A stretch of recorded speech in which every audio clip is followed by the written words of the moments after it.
Então, vamos lá. Nós estamos fazendo essa série de lives, são 3 lives, essa é a terceira live, aula máquina, né?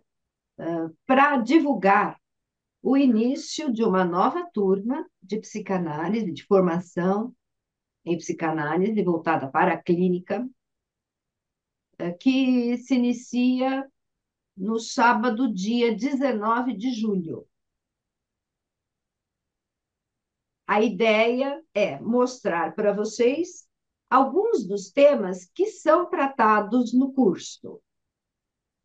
Nós não somos clássicos, né? Então, a nossa abordagem é uma abordagem da atualidade. É claro que a gente vai beber água da fonte, a fonte é Freud, mas é uma água renovável. O próprio Freud, quando ele propõe a psicanálise, ele o faz a partir dos casos que apareciam na clínica e foi montando a sua teoria em cima disso. Nós fazemos o mesmo movimento. Nós pegamos a parte teórica dele, que é super atual, né? A parte teórica dele é totalmente contemporânea. Mas a gente faz, né, a apropriação de acordo com o que mais aparece no consultório também. Não que ainda não apareçam os histéricos, os obsessivo-compulsivos, que eram daquela época, né, de um período de maior contenção das emoções. Ainda aparecem esses casos para a clínica, mas o grosso hoje é de outra natureza. E a gente vai entender um pouquinho desse fenômeno a partir desta aula magna, em que falaremos sobre a clínica do excesso, que predomina hoje na nossa sociedade. Nós sofremos uma influência enorme a partir das big techs, né, que, que mediam, né, a nossa vida, as nossas relações, para o bem e para o mal. E isso tem impactos. Na primeira aula magna, falamos sobre as mudanças do pós-Segunda Guerra Mundial. Alterações de comportamento, uma sociedade mais voltada para consumo, novas aspirações, alterando o supereu da cultura, supereu, superego. Nós chamamos na escola, falamos de alter ego da cultura, mas é a mesma coisa.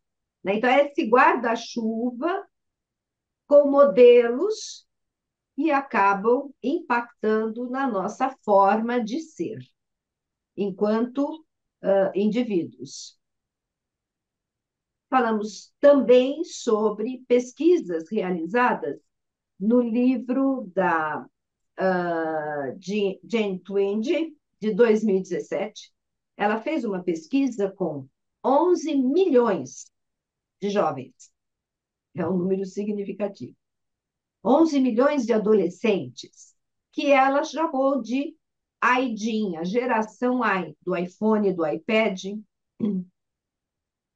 E também, a partir do resultado dessas pesquisas, ela faz uma análise não só do comportamento deles, mas o comportamento dos pais deles. E aí, se a gente pegar os jovens mais seus pais, a gente está falando praticamente do grosso da nossa sociedade, pelo menos a sociedade ocidental, onde estamos inseridos. Lembrando que Estados Unidos dita muitos padrões, né? Então, somos impactados por esses aspectos que acontecem no superior daquela cultura e que acaba vindo para cá. Com todo um mal-estar observado hoje na clínica. Mas não ficaremos só nesta obra da Jane Twenge. Vamos também analisar um pouco mais a fundo uma outra obra que vem 7 anos depois, que é do Jonathan Haidt, A Clínica do Excesso, Geração Ociosa. O livro é A Geração Ociosa. E que afeta principalmente adolescentes, mas não somente. pela hiperconexão existente e que agrava a epidemia de transtornos mentais. Então, com base principalmente em dois livros, são psicólogos sociais, mas isso desemboca na clínica analítica, da importância de conversarmos a respeito. Marta, você quer complementar alguma coisa? Quero sim, né? Tem dados da Organização Mundial da Saúde de 2022 sobre a saúde mental, revelou que em 2019 quase 1 bilhão de pessoas, incluindo 14% de um público adolescente no mundo todo, viviam com um transtorno mental. A depressão e a ansiedade aumentaram mais de 25% apenas no primeiro ano da pandemia do Covid. E é uma época que desencadeou essa imersão na tecnologia virtual, né, pelo isolamento que impôs, mas que virou hábito. Ok, Ma. Voltando então aqui. Vamos principalmente abordar os dois autores, mas também vamos pegar alguns autores mais antigos, né? Diversos deles se debruçaram sobre a importância do lúdico e da socialização enquanto brincar livre entre os pares no período de latência. Período de latência é um período importante para a nossa maturação, que ocorre a partir dos 5, 6 anos e vai até a puberdade. A puberdade é um marco biológico. É a primeira ejaculação do menino, é a primeira menstruação da menina. Esse é um marco, é um dado biológico. Mas o período de latência, seu início não é. O seu início é cultural. É através da socialização, em especial na escola, quando a criança sai do ninho. Ela sai do ninho da família e vai conviver com iguais numa relação de pares, numa relação mais igual, porque em casa, os pais, ela pode fazer birra, ela pode brigar, muitas vezes o faz mesmo, mas na escola ela vai ter que aprender a negociar. E ela vai ter que aprender a negociar com alguém, muitas vezes tão birrento quanto ela. Então, é importantíssima esse estágio. A gente não chama de fase, Freud tomou esse cuidado, a gente não chama de fase, é um estágio, porque tem uma redução do impacto das pulsões da sexualidade e um aprimoramento dos valores morais, da convivência, da criatividade, do aprender a sublimar desejos, porque vai ter que negociar com o outro, né? Então, prazer e realidade tem que ser administrado agora de uma outra maneira. A, o aprimoramento dessas habilidades na relação, e tudo isso acontece através das brincadeiras. E das brincadeiras, claro, offline, com espaço para brincar, com espaço para divergir, com espaço para fazer as pazes, com espaço para negociar. E com respeito às regras. As regras agora passam a ser respeitadas, porque talvez em casa, nos jogos, muitas vezes os pais deixam os filhos ganharem para não ter muita discussão. Agora aqui não. Aqui é vida real. E é a escolarização, enquanto espaço social, que favorece essa integração. E tem uma definição muito interessante a respeito disso. Esse espaço escola possibilita o distanciamento da criança de seu núcleo familiar, do seu ninho, ainda sem incluí-la no mundo adulto. ao mesmo tempo que propõe formas de sublimação para uma convivência mais madura. Ou seja, estabelece uma borda de segurança para essas crianças. Marta quer complementar? Eu acho que é bastante interessante essas questões e assim entender que a perda desse tempo recreativo, interativo, seja na escola, no lar, em espaços de socialização como o parquinho do prédio, né? Onde essas trocas mais empáticas acontecem, essa perda desse tempo recreativo é um grande prejuízo, é gigantesco prejuízo que se a gente hoje observa no vínculo vicioso dos jovens, de crianças também, presos às telas. Ana Freud, em 1971, ela escreve um livro sobre a análise de crianças, o tratamento psicanalítico de crianças, esse é o nome, e ela diz o seguinte, eu vou ler aqui, o impulso da satisfação fantasiosa dos desejos até o final da fase fálica, que é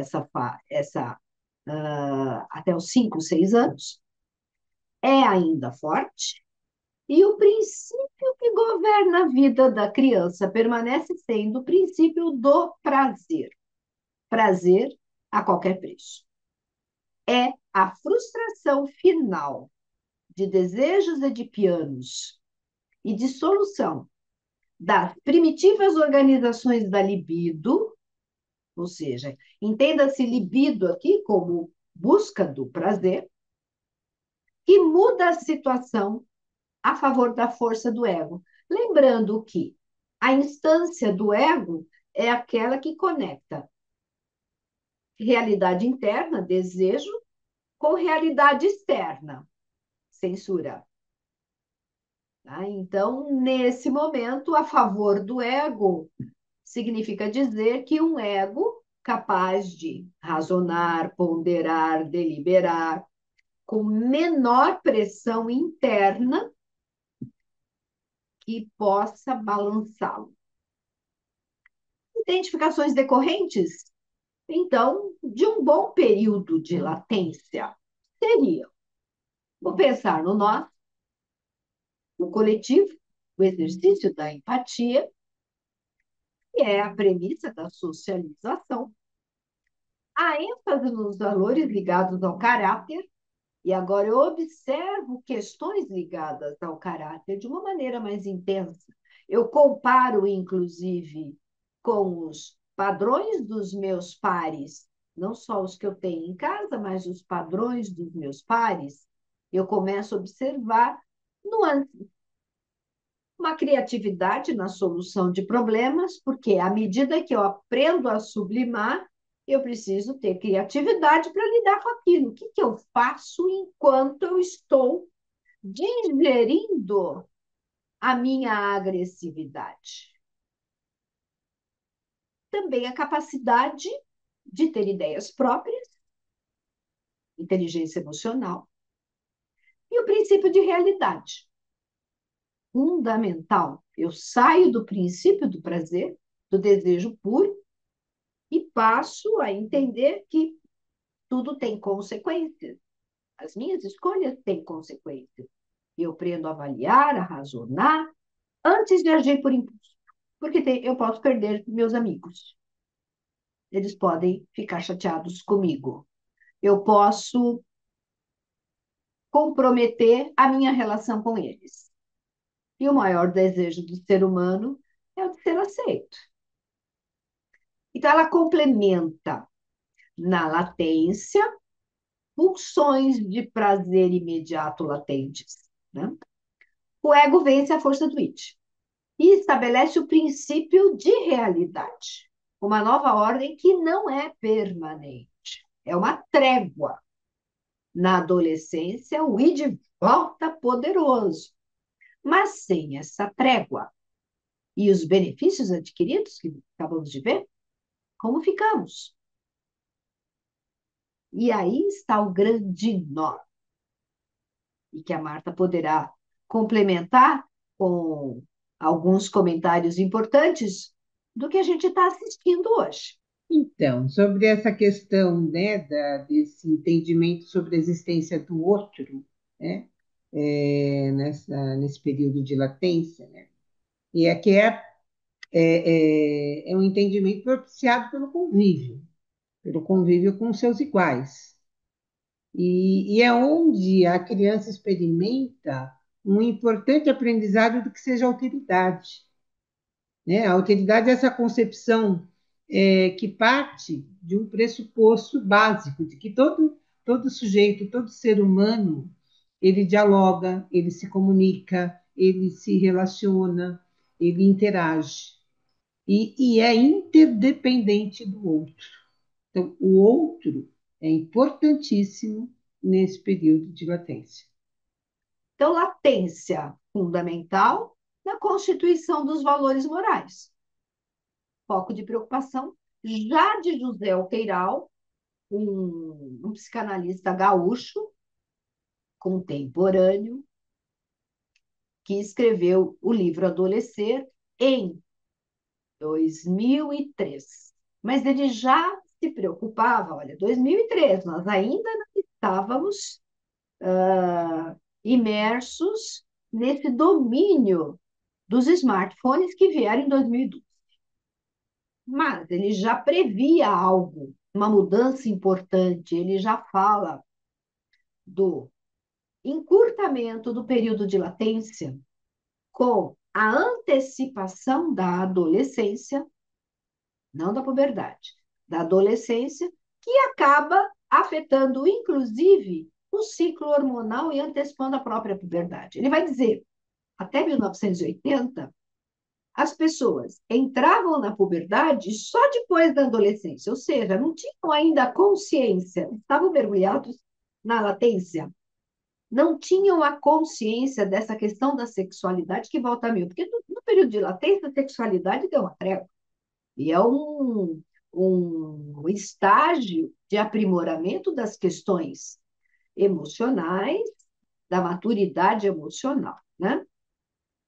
No período seguinte, né, a adolescência, a puberdade, enfim, o sujeito ele volta a ser uma criança anal, né?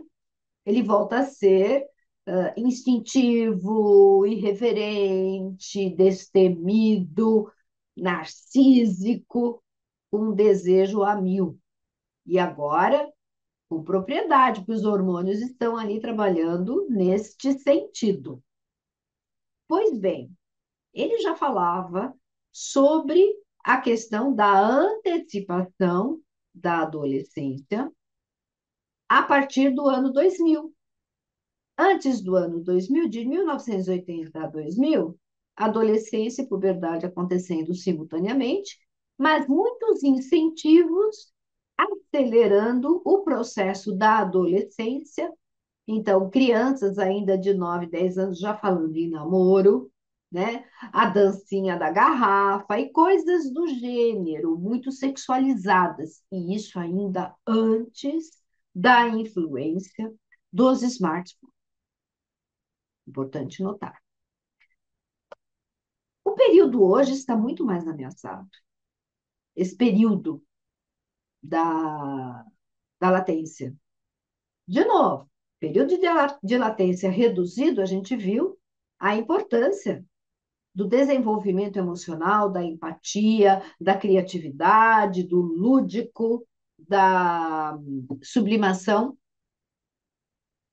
Isso acaba sendo comprometido e vai afetar a vida de relação do sujeito, vai afetar a maturidade emocional do sujeito.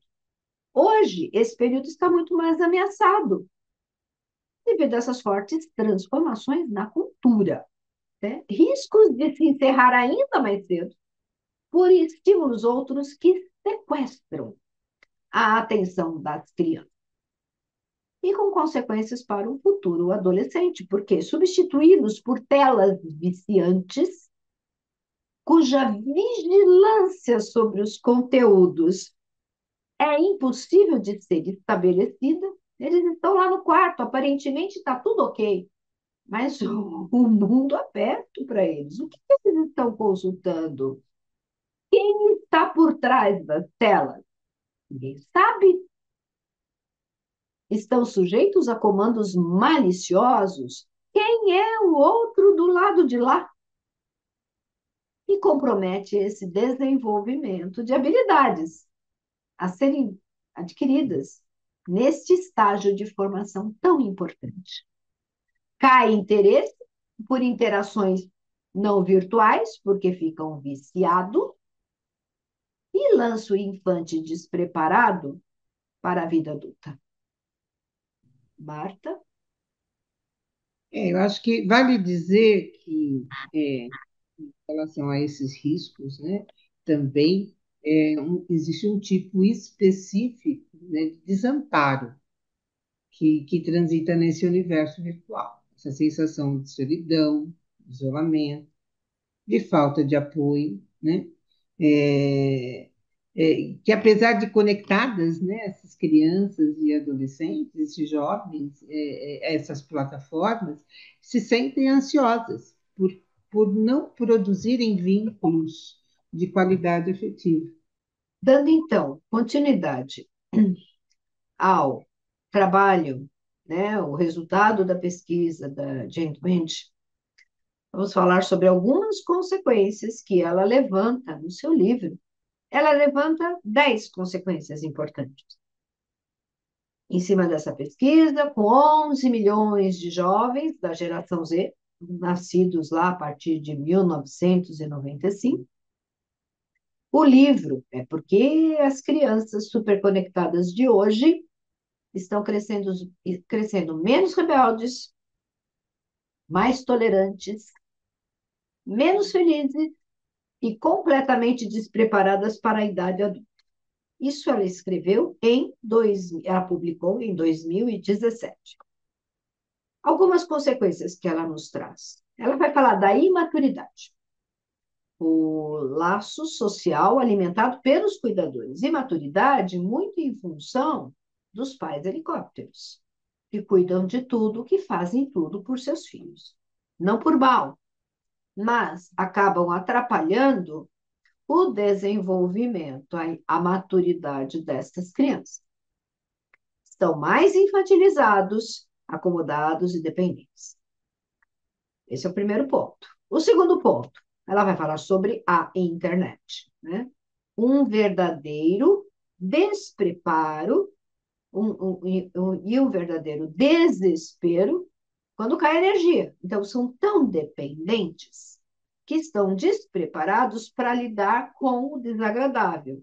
E o grande desagradável que aparece na vida deles? A falta do acesso às redes, a falta do acesso às plataformas. Então, cada vez mais ocupados com o celular em substituição a outras atividades.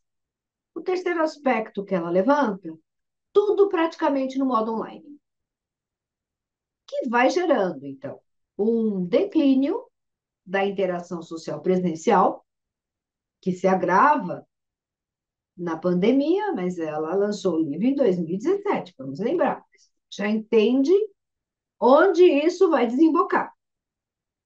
E habilidades sociais não desenvolvidas, porque, é claro, não existe o outro presente para interagir, essas habilidades não aparecem. Até porque em casa são poucos irmãos, às vezes nenhum irmão. Então, habilidade importante que não é desenvolvida. Um quarto aspecto importante, a insegurança, com a ampliação de transtornos mentais. Nós falamos na aula passada sobre o fenômeno do FOMO que ela traz. Fear of Missing Out. Então, o medo tão grande de ser esquecido pelo outro nas redes que faz com que as crianças, adolescentes, os jovens fiquem presos na rede o maior tempo possível, atrapalhando inclusive o sono. Ficam tão ligados que têm dificuldades de abandonar o celular para repousar. Porque vai que aconteça alguma coisa nesse meio tempo. As redes sociais só enfatizam êxitos, inclusive. E aí, quem não se sente assim tão bem resolvido, começa a acreditar que o outro está numa situação melhor que ele, sem lembrar que ele também só posta coisas bacanas, né? E essa privação do sono, especificamente, faz com que a saúde caia. Tão primordial a qualidade de sono, em especial junto aos jovens. Os adolescentes precisam dormir mais tempo, mostram pesquisas a respeito, e isso cai. Os pais helicópteros, né, que promovem, né, que estimulam, acabam validando essa infância num casulo. Só que num casulo muito insuficiente, né? É um casulo faz de conta, porque as portas estão fechadas para as ruas, isso é verdade. Então, não sofre a insegurança, os riscos lá fora. Mas e as portas abertas para sabe-se lá quem do outro lado das redes? Então, é um risco violento. Basta pegar o filme, a série, adolescência, o que a gente observa ali, né? Os pais relativamente tranquilos, porque o menino estava dentro do quarto dele, mas conversando o que com quem? Sofrendo influências de que ordem, de que natureza? Não é diferente, nossos jovens estão expostos às mesmas situações.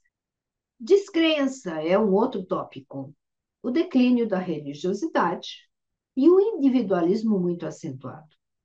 Lembrando que religiosidade nos conecta com algo maior, nos coloca numa dimensão menos egóica.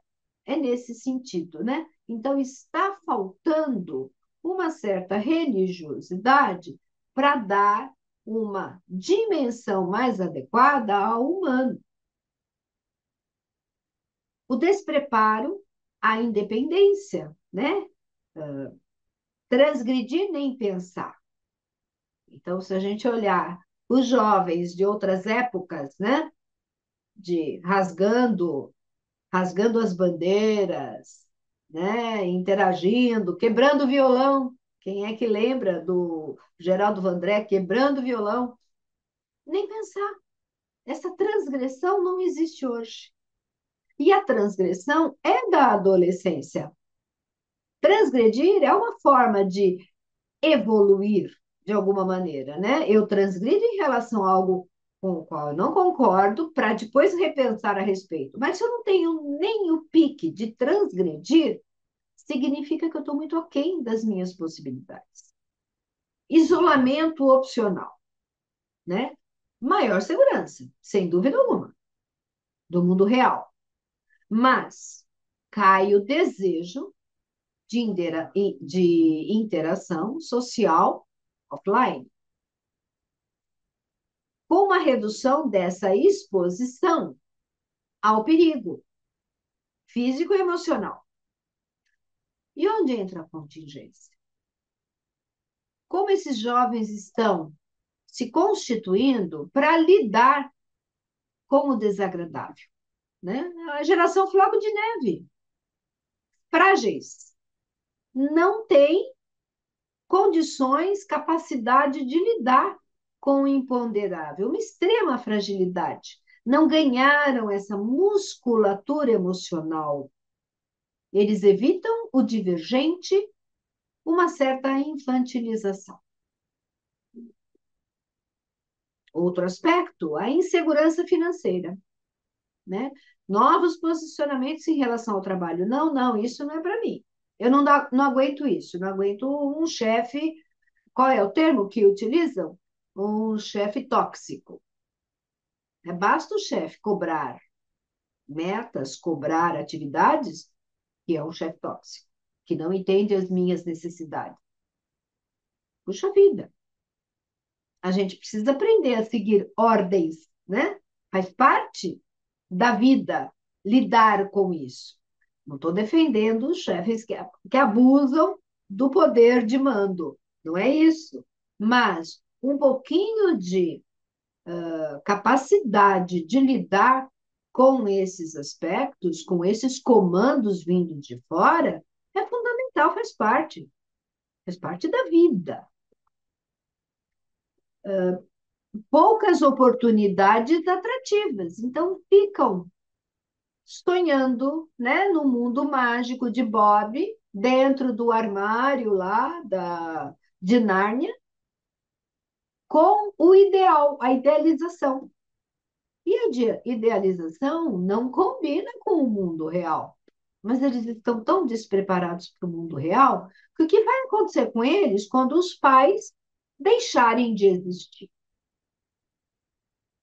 A indefinição também na área afetiva e sexual, novos posicionamentos em relação ao sexo, né? Uma visão fluida da sua própria opção sexual, incertezas quanto aos relacionamentos, porque afinal de contas, relacionar-se com o outro significa também abrir mão de certos apetites em prol do outro. Mas se uma empatia que não foi desenvolvida adequadamente num período de latência que foi encurtado, como é que eu me coloco no lugar do outro? Então, o outro não me atende, o outro não serve para mim, eu vou mudar logo de relacionamento. Muitas vezes eu não entro sequer num relacionamento, relacionamentos que estão cada vez mais líquidos, e questionamentos, inclusive, sobre o ter filhos, porque também é responsabilidade. Não é fácil. Não é fácil lidar com um filho. Né? Filho demanda muito dos pais. A gente sabe disso. Adultos sabem dessa dificuldade. Uma inclusão em alta, ao menos no discurso, ao menos no discurso. Quer dizer, inclusão daquilo que não diverge do que eu penso, porque quando diverge, aí é aquela gritaria nas redes sociais, né, do cancelamento e coisas do gênero. É interessante, né? Porque nem entregar um currículo sozinho eles conseguem, né? É raro nessa juventude, né? Essas gerações mais novas, elas estão tendo extrema dificuldade em lidar com a responsabilidade, frustração com demandas, né? Da vida real, né? E imagino que ficarão ricos, né? Através das telas, né? Ou optando por se tornarem influencers, apostadores de jogos, né, de azar, criadores de conteúdo aleatório, enfim, eles estão rejeitando, inclusive, o caminho da carteira assinada, né? Eles rejeitam esse lugar das conquistas vindas no passo a passo, de forma tijolinho por tijolinho, né? Numa construção do tempo real, do tempo da realidade, né? É uma rejeição. O mundo virtual é mais fácil. Assim, superconectados crescem menos rebeldes. Há uma busca excessiva por segurança e há um claro despreparo para a vida adulta. E não por culpa deles. Não foram preparados para isso. Não houve um incentivo e um trabalho para que isso pudesse ocorrer. E é algo muito mais intenso nessa geração alfa, que são os nascidos a partir de 2010, e sobre ela nós nem vamos falar. Esses são realmente os nativos digitais, né? Não vamos mencionar a respeito dessa geração. Mas olha as consequências, né? Sobre o pano de fundo disso tudo, que modelos nós, cuidadores, estamos repassando aos jovens de hoje? Uma sociedade claramente de consumo, hedonista, é preciso ser feliz. Cada no aparentar ser de fato. E no efêmero, uma sociedade do espetáculo, cada vez mais individualista. consumidora de fórmulas prontas. Então, alta conectividade, baixa profundidade. Tudo muito superficial. Sem tempo, sem disposição para relações interpessoais que exijam dedicação. Como é que andam os modelos absorvidos, repassados às novas gerações? O que estamos comunicando a eles dentro de casa? O que fazer a respeito disso, para que eles fiquem menos vulneráveis? E responder a essas questões, eis o desafio, cada qual na sua esfera. Né? Na clínica, nós vamos trabalhar caso a caso. Mas também somos cidadãos, pais, adultos, que pertencem a outros círculos de relacionamentos. Precisamos refletir a respeito desse fenômeno. E essa é a proposta, esse é o primeiro passo. Essa concepção do que é preciso ser feliz, né?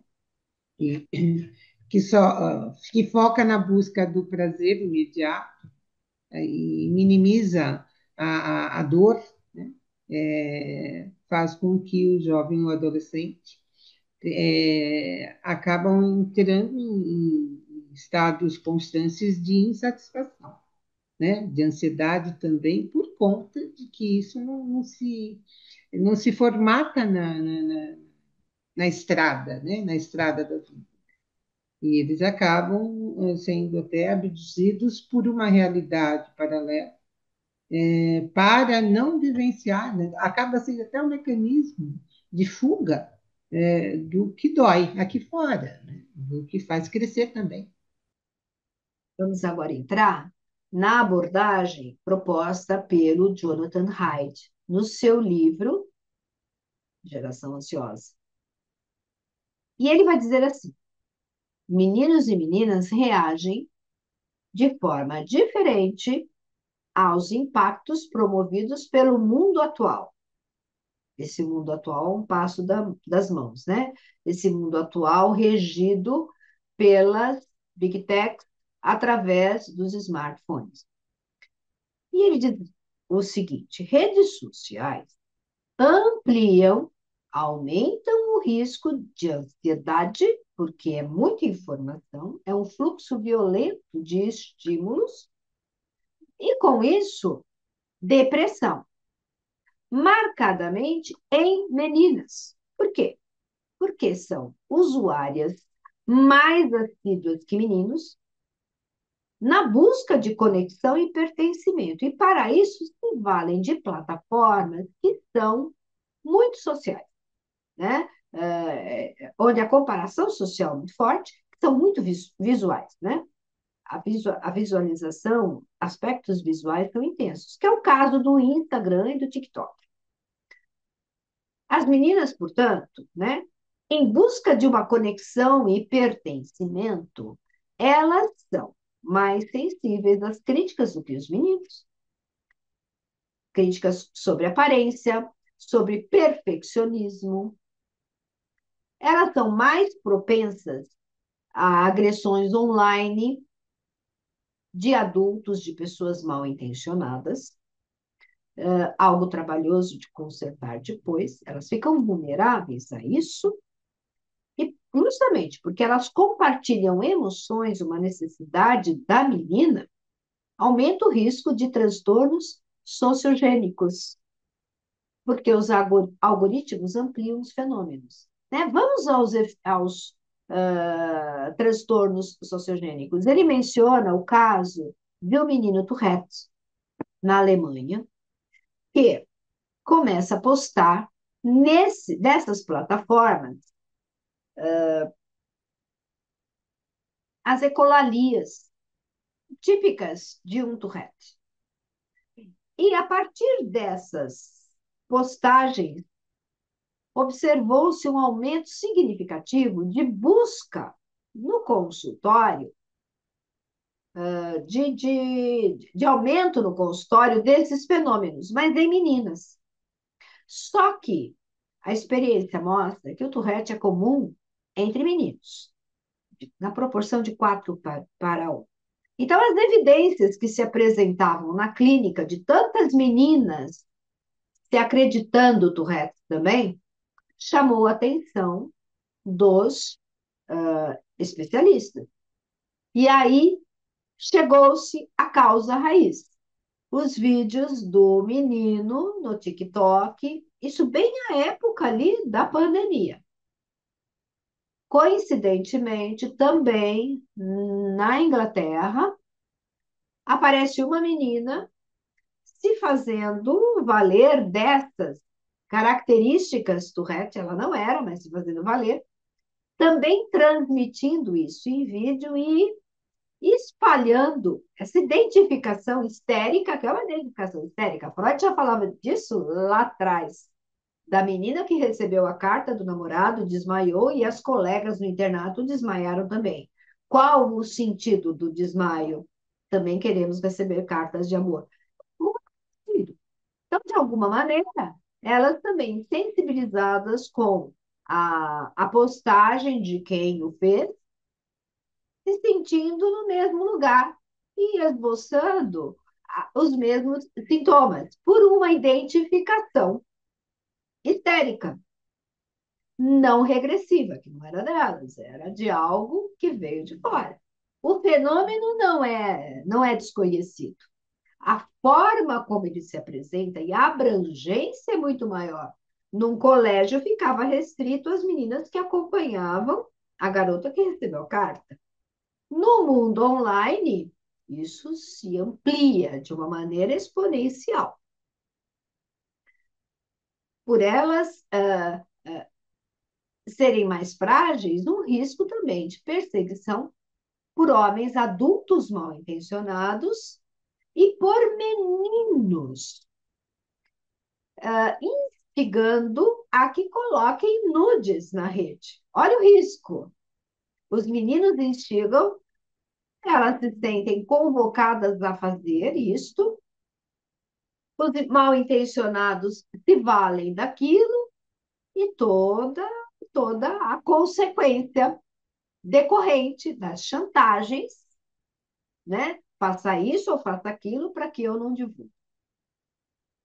Olha em que situação as meninas estão se colocando.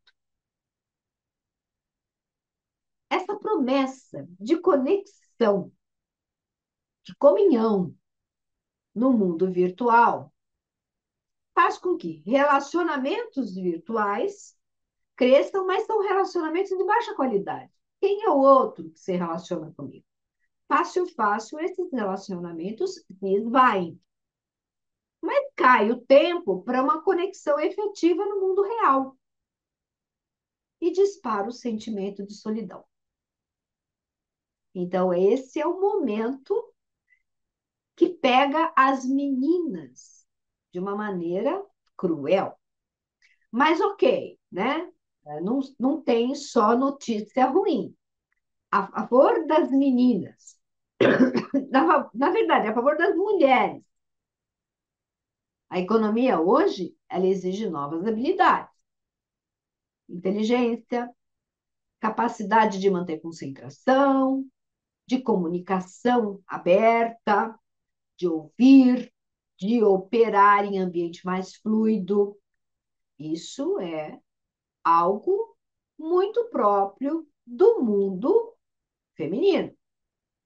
Em 2019, mostram pesquisas, mulheres já representavam 59% dos bacharéis nos Estados Unidos. Homens jovens estão em apuros. Pelo menos neste quesito. Marta? Interessante, né? Que acho que essa semana, né, saiu na TV uma brasileira que conseguiu a maior nota em Harvard. Mocinha, jovem, né? Que bom que essas coisas também facilitam para as meninas, né? Mas é cruel esse outro lado. Uma coisa que é interessante perceber, o número tão vultoso pela pressão estética, né, em relação às meninas, principalmente.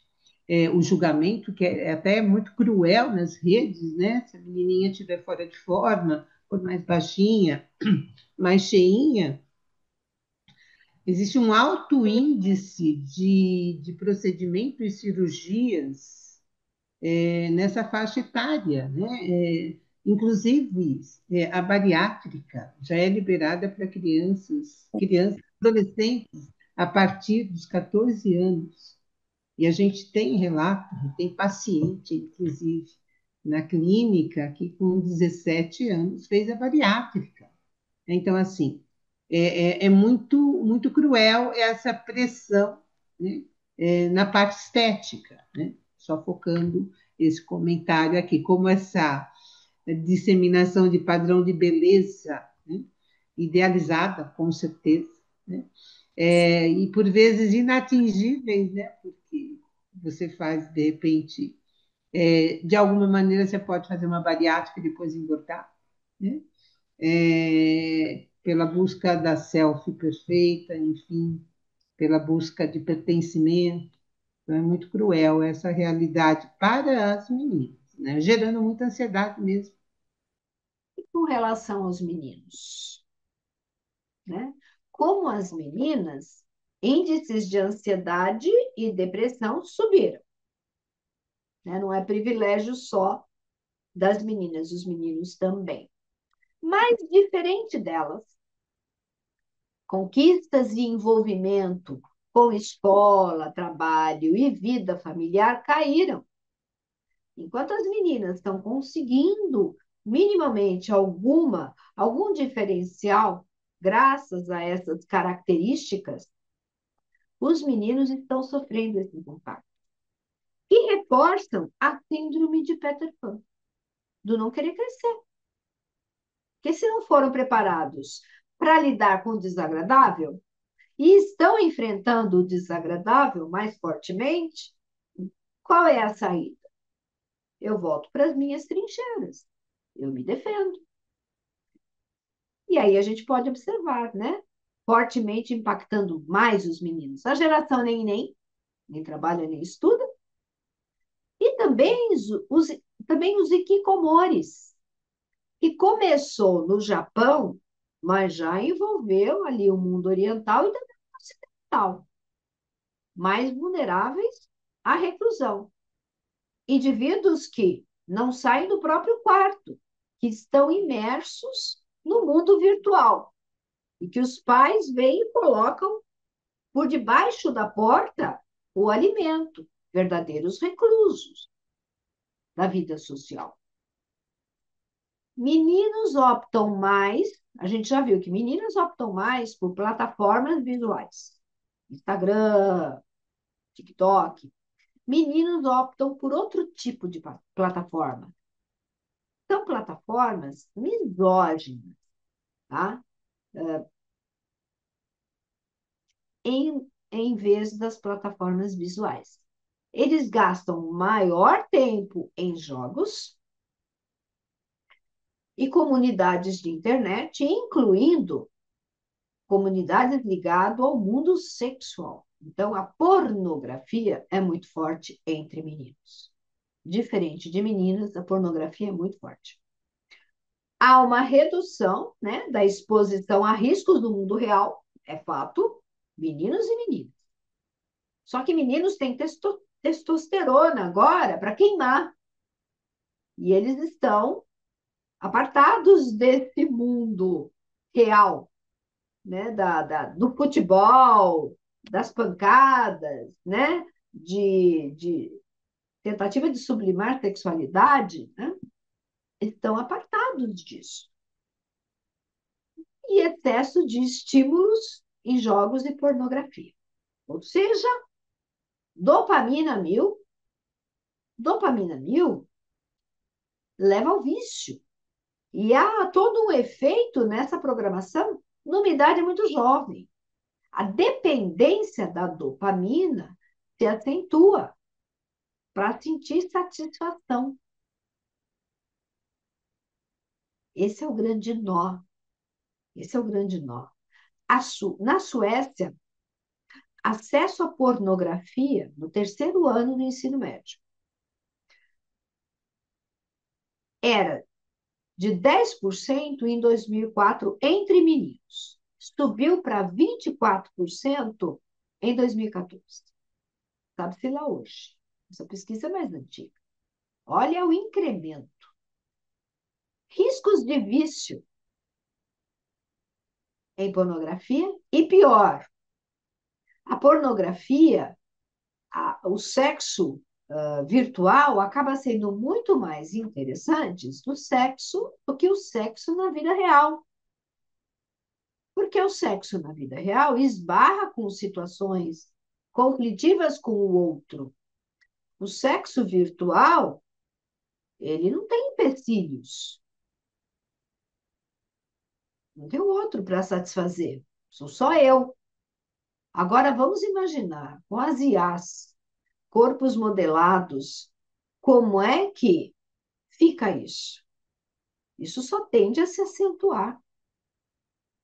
E a vida real, sexual, começa a ficar mais e mais distante e perde em relação ao sexo virtual. Olha a consequência disso. Jogos, provável maior dependência, quando o colocam em primeiro lugar, e algo que as redes sabem fazer muito bem. As Big Techs sabem fazer muito bem isso, né? Elas têm explorado isso no desenho das plataformas. Qualidade das amizades entre meninas caiu ao ser transferida para as redes sociais, assim como a dos meninos, em relação aos colegas de jogos virtuais. Em 2000, 28% deles se diziam frequentemente solitários. Em 2019, isso subiu de 28% para 35%. A gente tem aqui na clínica, né, casos, né, de pacientes, né, e nesse isolamento doméstico, né, causado inclusive por essa imersão nas redes, né, e a gente tem casos bastante interessantes, né, de pacientes que rejeitam trabalhos fora do universo online, né? E tem paciente que só quer trabalhar no remoto, então ele não quer ir para o front, né? O espaço coletivo, né?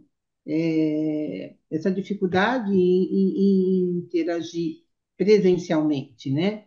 De lidar com o fato de não poder apagar o outro, né? De não poder desligar a telinha, como é no mundo virtual. Eu simplesmente desligo o botão do meu celular, do meu computador, né? Em caso de frustração, de divergência. Então, a gente enxerga isso, né?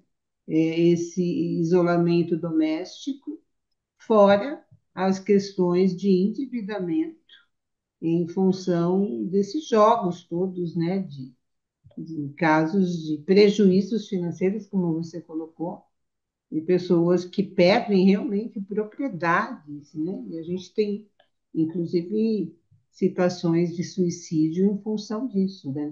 De chegar a um montante impagável e a pessoa não vê mais saída, acaba tomando atitudes radicais também para se livrar da angústia de um endividamento impagável. É isso que chega para a clínica. Voltando a essas plataformas, o lucro deriva de anúncios em meio a conteúdos gerados por quem? Pelos próprios usuários.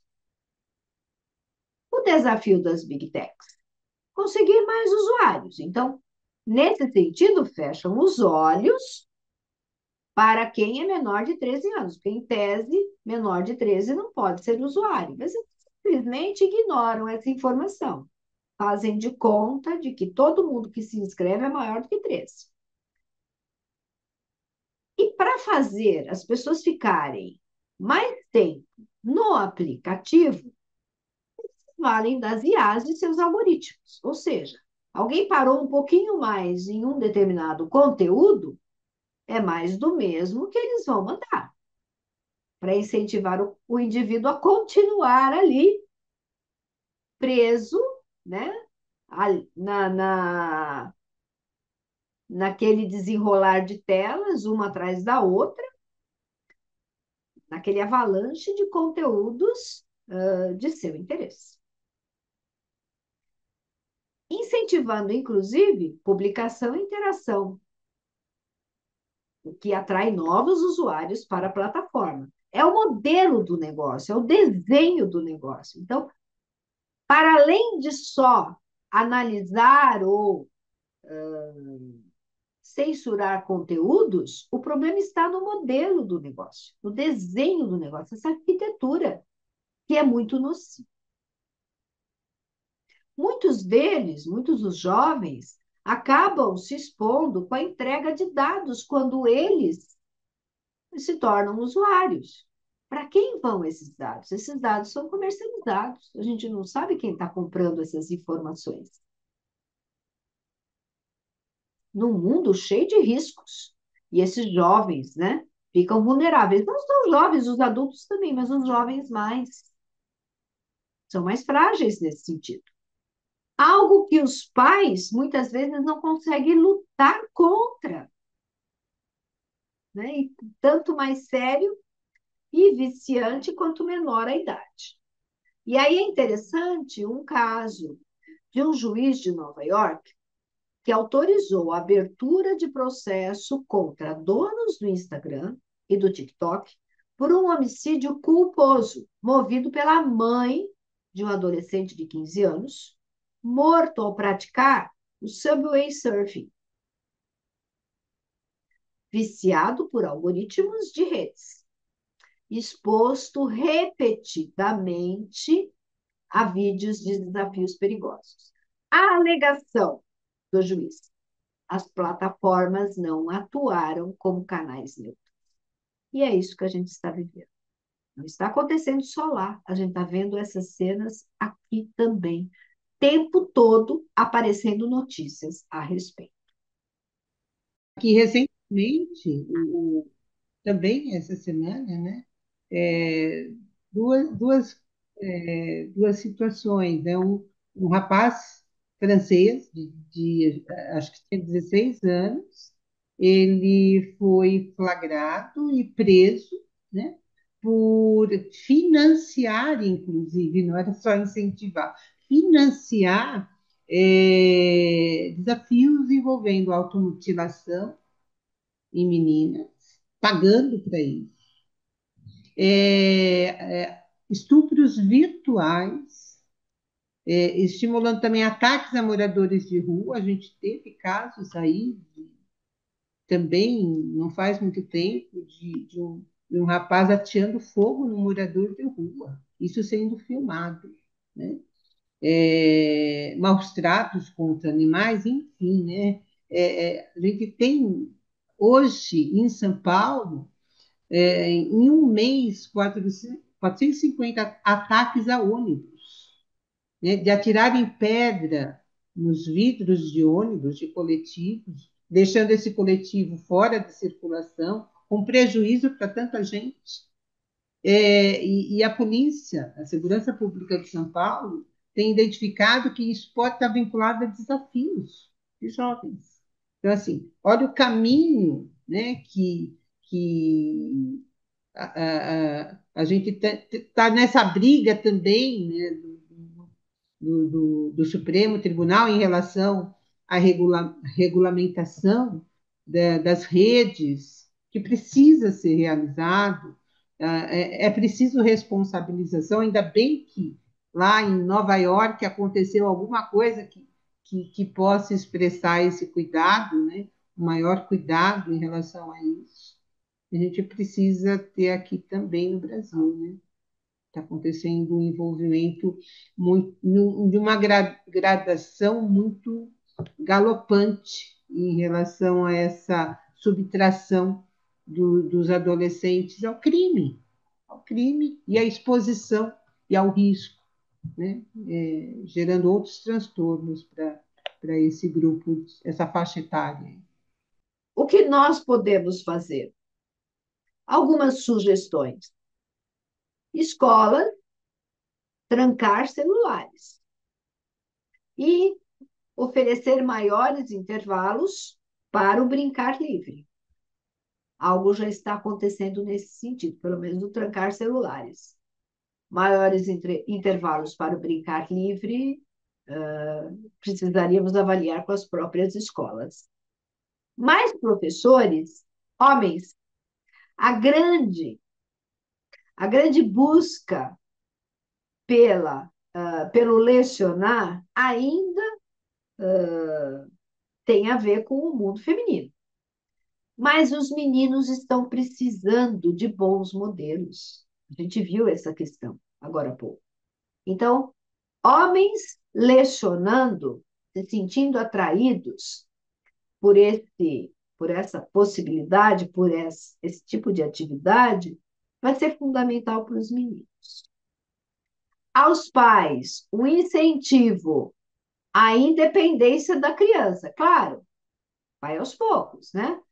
Mas que eles possam sair da posição helicópteros, dar uns passinhos para trás e ampliar um pouco esse universo para que essas crianças, jovens, se sintam um pouquinho mais encorajadas a ousar, a se colocar mais à prova. Dependendo da idade, a pegar ônibus sozinho, pegar metrô sozinho, fazer algumas atividades do tipo cozinhar, preparar o lanche, preparar a refeição, passear com os cachorros, enfim, né? Alguma tarefa que os pais possam designar a eles. Fazer as compras online ou ir ao mercado fazer compras. Coisas que eram tão comuns à nossa época, mas que hoje ficaram restritas demais. Então, precisamos resgatar um pouco dessa independência relativa, tão importante para a maturação. Ganhos de autonomia que geram autoconfiança, autoestima. Outra coisa para os pais, né? Eles participarem mais da comunidade da escola, combinando com outros pais a interação entre esses jovens. Amigos virem dormir em casa, eles dormirem na casa dos amigos, jogos entre eles, algo que a escola Waldorf faz tão bem. Isso precisaria ser ampliado a outras escolas, né? A outras comunidades de pais e do ensino. Passeios culturais ao ar livre, importantíssimos, para sair um pouco de casa, sair daquele reduto aparentemente inofensivo, mas perigoso. Conversarem com os filhos sobre riscos de dependência online, conversarem de uma maneira mais aberta sobre outros temas e não conversarem através do celular, porque a gente pega, inclusive, esse fenômeno dentro de casa, né? O filho está no quarto, os pais na sala e estão trocando mensagens. Por favor, vamos abandonar um pouco o celular e fazer um movimento de uma interação mais cara a cara. É fundamental. Aos professores, juntem-se aos seus colegas para sensibilizarem os pais sobre essas questões. Eu sei que não é fácil, sobra muita coisa para a escola também, uma tendência a uma terceirização. Mas vamos juntar as forças, cada um do seu lado, para ver onde precisa ser feito um ajuste.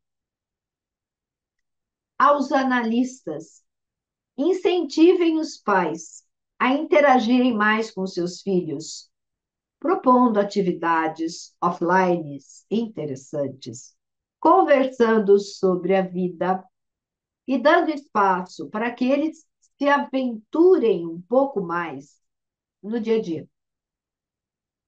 Sejamos modelos suficientemente bons neste quesito. Dizem que o que se faz nos primeiros 5, 6 anos, né, da educação de uma criança, né, os pais recebem de volta nos próximos 15, né, seguintes, né? Então, olha a nossa influência e a nossa responsabilidade também, né, de poder ceder nosso tempo, né, e o nosso tempo para o tempo do outro, né? Porque a gente exige isso deles, mas a gente também não faz isso, né? É importante a gente rever, né? Andar mais uma légua, né? Como diria. É importante a gente ter se permitir que essa tecnologia seja colocada no tempo de uma importância relativa, né? E não vital como está sendo hoje.